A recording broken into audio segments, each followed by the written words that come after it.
जय हिंद साथियों। दोस्तों यूपीएसआई 9534 पोस्ट वो भर्ती जो कि बिल्कुल फाइनल हो चुकी है।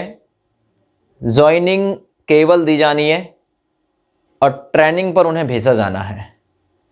शायद भर्ती बोर्ड भी इसी चीज़ का इंतज़ार कर रहा है कि कोर्ट किसी प्रकार का कोई डिसीजन आगे सुनाए, लेकिन कोर्ट में तारीख जो है केस की 4581 हो, 3737 हो, 3795, 650, ठीक है ना, 11483 देखिए शायद वो। तो किसी भी केस की जो सुनवाई है एट ए टाइम नहीं हो पा रही है, यानी जो केस है वो लिस्ट में तो हो जाते हैं लेकिन बेंच पर नहीं पहुंच पाते जब सुनने का नंबर आता है। तो इसलिए उन्हें जल्दी जल्दी 17 नवंबर, फिर उसके बाद में अभी हाल फिलहाल में डेट लगी 12 तारीख, उसमें नहीं सुना गया, फिर 17 तारीख लगी, उसमें नहीं सुना गया।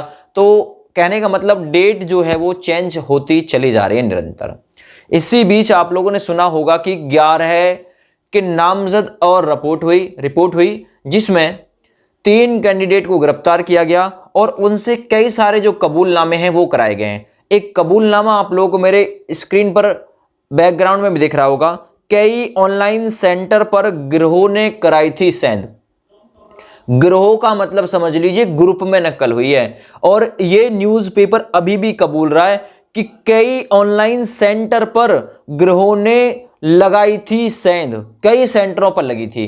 तो जो हम कह रहे थे ना कि नकल हुई है एक बड़े पैमाने पर, वो गलत नहीं थी, वो बात बिल्कुल सही थी। खुद न्यूज़पेपर ये हवाला दे रहा है, लखनऊ से अपडेट है। दरोगा भर्ती परीक्षा 2020-21 में गोरखपुर के न्यू सर्वोदय ऑनलाइन परीक्षा केंद्र के अलावा भी कई सेंटर थे जिन पर गिरोह ने सेंध लगाई थी। यहां भी सवाल हल कराए गए। इस मामले में गिरफ्तार 3 आरोपितों ने पुलिस को ऐसे ही साक्ष्य दिए थे।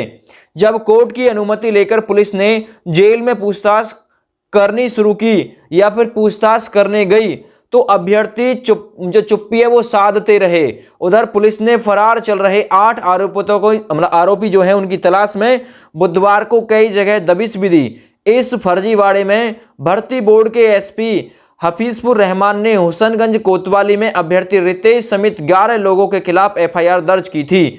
आरोप था कि आरोपितों ने भर्ती परीक्षा पास कराने के लिए 15 लाख रुपए वे अपने प्रमाण पत्र गिरवी रख दिए थे।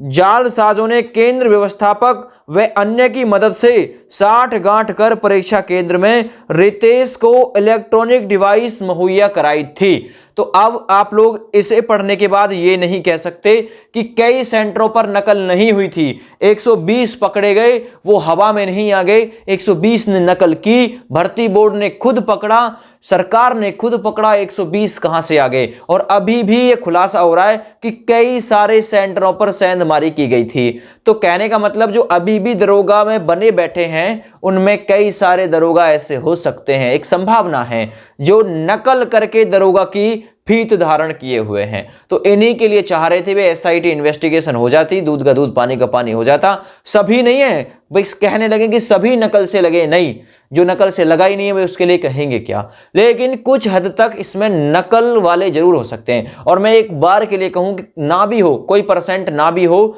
लेकिन न्यूज़पेपर ये कह रहा है कि कई सेंटरों पर साठगांठ हुई, सेंधमारी हुई। तो फिर कहां गए वो? सेंधमारी के दौरान पकड़े क्यों नहीं गए? पकड़े इसलिए नहीं गए क्योंकि जो सेंटर वाले थे वो जुड़े हुए थे, भर्ती बोर्ड के मेंबर हो सकता है जुड़े हुए हों, कंपनी के अधिकारी लोग मिले हुए हों, इस प्रकार से वो पकड़े नहीं गए। तो आप लोग खुद देखिए कि हाँ नकल हुई थी या नहीं हुई थी। आप लोगों को ये न्यूज़पेपर एक बार फिर से सोचने के लिए मजबूर कर देगा। चैनल पर पहली बार विजिट किया है तो चैनल को सब्सक्राइब जरूर कर लें, वीडियो को लाइक कर दें, शेयर कर दें। थैंक यू, बाय बाय, जय हिंद।